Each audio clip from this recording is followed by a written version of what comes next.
Hey there, welcome to PhD Weekly Episode 8. I am your host, RKPhD. This is a series where we reflect on my past week in grad school, sharing an idea or lesson that I am working on. I also discuss a highlight and stressor for the week, plus a feelings update. So this week, really going to be focusing on what I would say would be the most underrated event in grad school.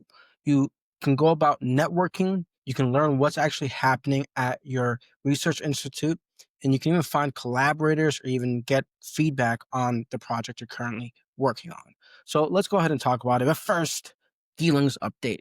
Overall, I'd say I'm actually feeling excellent. I'm feeling really good. This past week was excellent. It was just really good in terms of I found out I got a BRASS fellowship. So this stands for Baylor Research Advocates for Student Scientists. It's just an added fellowship where I get to go ahead and further develop my network with the community, continue to help grow the scientific community here in Houston, and promote academic or scientific excellence while also getting to also get some extra money to either further advance my research or further advance the research of the community because I have some ideas for potential summer research opportunities for the community. Anyways, so that started off the week really great. I had to apply, just like write a personal statement as well as interview. And so to be selected, I'm really excited, really honored, of course, and just really looking forward to it. But then a stressor for the week was, of course, I have my exams. So I have my statistics exam and then a programming exam that I just had to study for. So nothing too crazy. Plus, not to mention, I also have a lab presentation, which I wouldn't be so stressed about, but I do have to present on data that just isn't really looking too well, isn't really moving too well. So that will be interesting for sure. Now, really, the lesson for this week I want to share with you guys again, most underrated event in grad school, I think. And what I'm really talking about here is department retreats. Never really heard about retreats before this last few weeks. So I want to share that with you, at least share with you my overall experience. So, what is a retreat?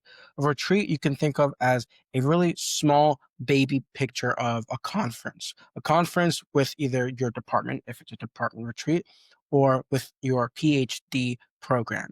So that can be like if you're getting a degree in neuroscience, everybody in neuroscience at that institution will go ahead and have some form of a retreat. And why do I think this is actually really cool and very much underrated? I think you get to network with the right people. In other words, like I know with a conference, you have a specific topic you can go ahead and network with.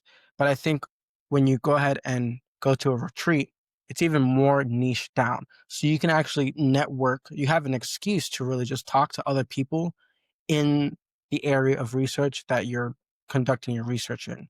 And so I get to actually network with those that are doing research that I'm also interested in at the institute that I'm currently at. So you get to meet new colleagues, you get to meet potential new collaborators. Plus, not to mention, you get to learn what's actually happening. What is the research currently going on at your research institute? What are other people thinking about? What are they trying to solve?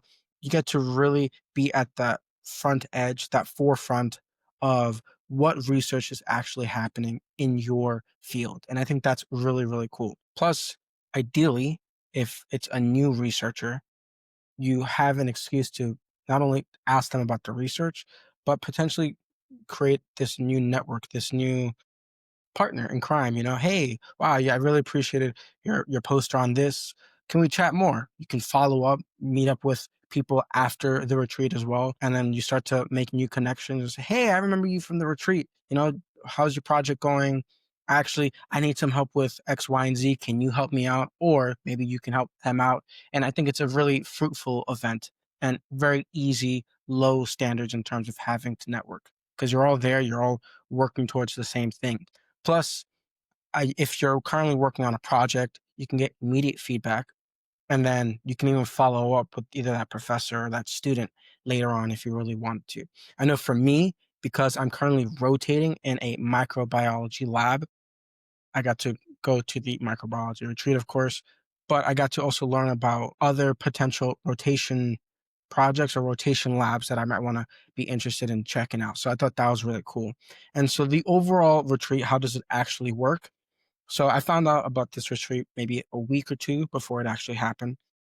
And normally you're supposed to register, at least for this institute. It's going to vary, but normally you're supposed to register. And then it's 2 days of the first day being a bunch of poster talks, and then the second day being oral presentations with slides in like this big auditorium. And so you get this really cool, this pamphlet, and it contains everybody's abstracts, all the research that your department is currently working on. So I thought, first of all, that's really cool, very helpful, especially if you're looking for labs to rotate in. I think it really helps because you get to, again, learn about different abstracts and obviously different research ideas that people are working on. But you also get to learn the people that are actually at your institute. You get to learn more about them. Oh, this person's working on this other person's working on that. Oh, I noticed there's a lot of collaboration between this lab and this other lab. So you get to really learn the network dynamics of wherever you're at. Then, so I showed up Thursday. This was the poster presentations. Just got to network for a few hours, learn about what research is going on. Got to ask dumb, silly questions, which I really enjoy.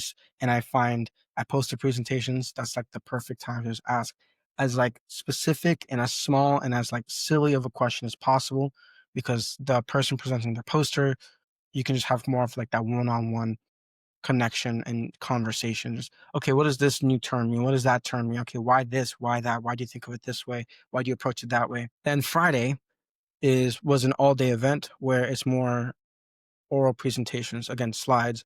And so that one is more learning about what what are some of the bigger projects, or really what are some of the bigger problems that as an institute we're currently tackling, and then really thinking about the why, trying to better understand different methods that people are also using throughout their projects. And so I thought that was really cool. Plus you get free food just for showing up, just for registering and signing up. So that's really nice. Always enjoy free food. And again, I think it's just a really great opportunity to go about easily networking, because chances are, if this is some sort of department or program retreat, you've probably seen some of these people at least in the hallway somewhere, maybe in a class. So it makes it a lot easier to network. So very low stakes in that sense. Of course, maybe if you got to do like an oral presentation, it's a little more high stakes. But generally speaking, it's not too crazy because everybody there has such a similarity. You're at the same institute with the same research topic, probably trying to figure out the same question, but maybe in a different approach. So you get to really learn how other people are doing research in the field that you're at. So I really enjoyed the retreat. I definitely think this is very much an underrated event in grad school. Again, I never really heard of this before starting grad school. So definitely research retreats would highly recommend. I'm fairly certain it's like required for students. But even if you're an employee or whatnot, would definitely like recommend checking it out. I think it's very helpful, and again, really easy way to just go about networking with others. Anyways, so that was really my lesson for this week, really learning to take advantage of department retreats to be able to go about networking with others, getting to learn what's happening in your field at your institute, as well as finding either future collaborators or getting immediate feedback on your project, and finding people that you can then follow up with to continue growing your project as well. Overall, again, feeling really great and looking forward to just continuing this momentum. I hope you enjoyed this episode, and I look forward to seeing you in the next one. Take care.